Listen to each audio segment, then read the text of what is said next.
जय हिंद दोस्तों, मैं हूं अनूप और आप सब लोग देख रहे हैं ग्लोबल कॉन्फ्लिक्ट। दोस्तों, आप सब लोगों को पता ही है कि अमेरिका के बनाया हुआ F-35 फाइटर एयरक्राफ्ट दुनिया के सबसे एडवांस तरीन फाइटर एयरक्राफ्टों में गिना जाता है। इसका तोड़ना अभी तक किसी देश के पास है और अमेरिका इतना बंदोबस्त कर ले रहा है कि आने वाले समय में भी किसी भी देश के पास इसका तोड़ नहीं होगा। इन फाइटर एयरक्राफ्टों को अमेरिका की तरफ से और डेडलियर और मजबूत बनाने के लिए बहुत सारे प्रोग्रामों के ऊपर एक साथ काम किया जा रहा है, जिससे आने वाले दशक में भी इन एयरक्राफ्टों के टक्कर में कोई भी देश अपने फाइटर एयरक्राफ्टों को ना ले आ पाए। ऑलरेडी अमेरिका के अलावा और 8 देश द्वारा F-35 फाइटर एयरक्राफ्टों को इस्तेमाल किया जा रहा है, लेकिन अमेरिका जब इन एयरक्राफ्टों को ब्लॉक 4 में अपग्रेड करने का प्रोग्राम को लॉन्च किया तो इन 8 देशों के लिए ये बात काफी खुशी का बना, लेकिन उन देशों के लिए जो इन एयरक्राफ्टों को काउंटर करने के लिए अपना काउंटर स्ट्रेटेजी को डेवलप कर रहा था, चिंता का विषय बन चुका है। दोस्तों, ब्लॉक 4 अपग्रेडेशन के तहत अमेरिका द्वारा इन एयरक्राफ्टों में फास्टर कंप्यूटर, ज्यादा मिसाइल, ज्यादा रेंज, पैनोरामिक कॉकपिट डिस्प्ले और आर्टिफिशियल इंटेलिजेंस द्वारा फ्लाई होने वाला विंगमैन कॉन्सेप्ट को जोड़ेगा। सन 2000 में बना हुआ F-35 फाइटर एयरक्राफ्टों को 20 साल में टक्कर देने वाला ऐसा कोई भी एयरक्राफ्ट अब तक आगे नहीं आ पाया है और ब्लॉक 4 वर्जन में अपग्रेड होने के बाद माना जा रहा है कि और 2 दशक तक इसके आसपास भटकने वाला फाइटर एयरक्राफ्ट भी नहीं आ पाएगा। Aviation Week and Space Technology के एक रिपोर्ट के मुताबिक अमेरिका के तरफ से ब्लॉक 4 अपग्रेडेशन को अलग अलग स्टेज में किया जाएगा और इसीलिए इसे ब्लॉक 4.1, ब्लॉक 4.2 ऐसे करके नामकरण भी किया गया है। और दोस्तों, इससे सुविधा ये होगा कि इन फाइटर एयरक्राफ्टों के अपग्रेडेशन के साथ साथ एयरफोर्स के स्ट्रेंथ के ऊपर भी किसी तरीके का कोई असर नहीं पड़ेगा और एक ही साथ स्ट्रेंथ को बरकरार रखते हुए फाइटर एयरक्राफ्टों को आधुनिक से आधुनिकतम करने में भी मदद मिलेगा।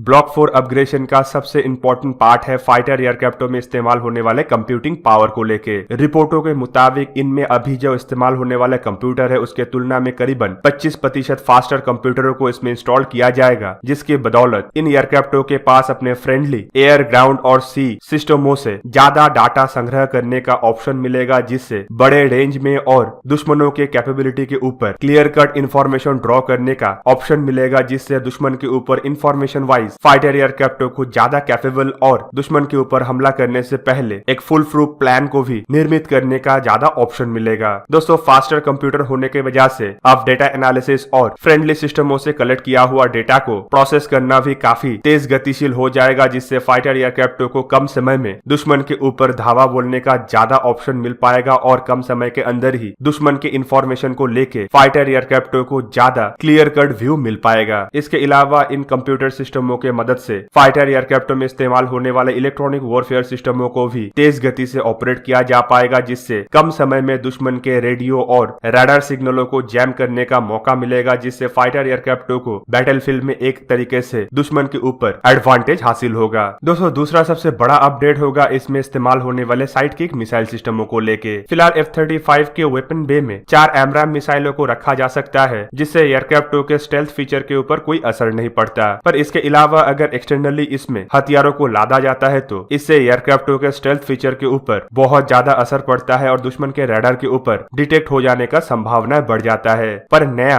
साइडकिक मिसाइल लॉन्चिंग सिस्टमों को इंस्टॉल करने के बाद F-35 फाइटर एयरक्राफ्टों में जो वेपन बे है उसमें और 2 मिसाइलों को रखने का जगह बन जाएगा, जिसके बदौलत फाइटर एयरक्राफ्टों में 4 के जगह में 6 M120 AMRAAM medium range air to air मिसाइलों को इंस्टॉल किया जा सकेगा। जबकि इसके अलावा अमेरिकी एयरफोर्स के लिए एक नया long range air to air missile M260 का डेवलपमेंट किया जा रहा है। फ्यूचर में इसे भी F-35 फाइटर एयरक्राफ्टों में इंस्टॉल करने का बंदोबस्त किया जा रहा है और नया साइडकिक सिस्टमों के बदौलत F-35 में M260 जैसे भी मिसाइलों को भी ज्यादा संख्या में लगाया जाना संभव हो पाएगा, जो दुश्मन के ऊपर बढ़ोतरी हासिल करने में काफी ज्यादा मददगार भी होगा। जबकि एयर टू एयर मिसाइल के अलावा F-35 में अमेरिका की तरफ से डेवलप किए जाने वाला एक नया air to ground anti radiation मिसाइलों को भी लगाया जाने का बात कहा जा रहा है, जो दुश्मन के ग्राउंड कैपेबिलिटीज को डिस्ट्रॉय करने में काफी ज्यादा मददगार होगा और साथ ही साथ F-35 फाइटर एयरक्राफ्टों को हवाई डोमिनेंस करने में इतना ज्यादा असरदार होगा कि दुश्मन के फाइटर एयरक्राफ्टों के लिए इन एयरक्राफ्टों का सामना करना लगभग नामुमकिन होगा। दोस्तों, इसके अलावा F-35 फाइटर एयरक्राफ्टों के रेंज को बढ़ाने के लिए एक नया विंड माउंटेड फ्यूल टैंक सिस्टमों को भी ब्लॉक 4 अपग्रेडेशन में इंस्टॉल करने का बात कहा जा रहा है, जिससे फाइटर एयरक्राफ्टों के कॉम्बैट रेडियस और फ्लाइंग रेंज बढ़ेगा। लेकिन इससे एयरक्राफ्टों के स्टेल्थ फीचर के ऊपर भी थोड़ा बहुत असर पड़ेगा और माना जा रहा है कि अमेरिकी एयरफोर्स के इन एडवांस तरीन फाइटर एयरक्राफ्टों के स्टेल्थ फीचर्स को बरकरार रखने के लिए भी इन चीजों को ध्यान में रखते हुए काम किया जाएगा, जिससे आने वाले समय में फाइटर एयरक्राफ्टों के रेंज को बढ़ाने के साथ साथ स्टेल्थ फीचर भी किसी तरीके से कॉम्प्रोमाइज ना हो उसके ऊपर भी काम किया जाएगा। जबकि दोस्तों इसके अलावा जो फाइनल अपग्रेडेशन है वो है इसमें इस्तेमाल होने वाला स्काईबॉग विंगमैन सिस्टमों को लेके, जो एक आर्टिफिशियल इंटेलिजेंस द्वारा परिचालित विंगमैन सिस्टम होगा जो दुश्मन के क्षेत्र के अंदर फाइटर एयरक्राफ्टों को प्रोटेक्ट करने के अलावा दुश्मन के फाइटर एयरक्राफ्टों से F-35 जैसे एयरक्राफ्टों को बचाए रखने में मदद भी करेगा। दोस्तों विंगमैन उन एयरक्राफ्टों को बताया जाता है जो किसी एक एयरक्राफ्ट के साथ ज्वाइंटली फ्लाई करता है और मिशन के दरमियान दोनों एयरक्राफ्ट एक दूसरे को प्रोटेक्ट करते हुए आगे बढ़ता है और मिशन को अंजाम देके दुश्मन के फाइटर एयरक्राफ्टों को डॉस करके वापस भी आता है। इसमें हमेशा से ही 2 फाइटर एयरक्राफ्टों का इस्तेमाल किया जाता है, लेकिन अब माना जा रहा है कि नया जमाने के टेक्नोलॉजी के साथ इसके साथ बहुत बड़ा तब्दीली करते हुए अनमैन एरियल व्हीकलों को ही अब विंगमैन के तहत इस्तेमाल किया जाएगा। इसका एक कॉन्सेप्ट बोइंग के तरफ से ऑस्ट्रेलिया एयरफोर्स के लिए लॉयल विंगमैन नामक प्रोजेक्ट के तहत आगे बढ़ाया जा रहा है, जबकि लॉकहीड मार्टिन भी अपने F-35 प्रोग्राम को और मजबूत तरीन करने के लिए ऐसे ही आर्टिफिशियल इंटेलिजेंस द्वारा परिचालित विंगमैन प्रोजेक्टों के साथ काम कर रहा है, जो आने वाले समय में F-35 फाइटर एयरक्राफ्टों को और ज्यादा मजबूत और शक्तिशाली बनाएगा। तो दोस्तों ब्लॉक 4 अपग्रेडेशन के साथ F-35 फाइटर एयरक्राफ्ट दुनिया के बेहतरीन एयरक्राफ्ट से और बेहतरीन बनेगा, जो आने वाले समय में दुश्मन के चिंता को बढ़ाने के साथ साथ दोस्त देशों के एयर कैपेबिलिटी को भी मजबूत करेगा। तो दोस्तों ये था आज का वीडियो। अगर आपको वीडियो अच्छा लगा तो इसे लाइक कीजिए और मेरे चैनल को सब्सक्राइब कीजिए और साथ में बना हुआ बेल आइकन को भी प्रेस कर दीजिए ताकि आप मेरा वीडियो देख पाए सबसे पहले। जय हिंद।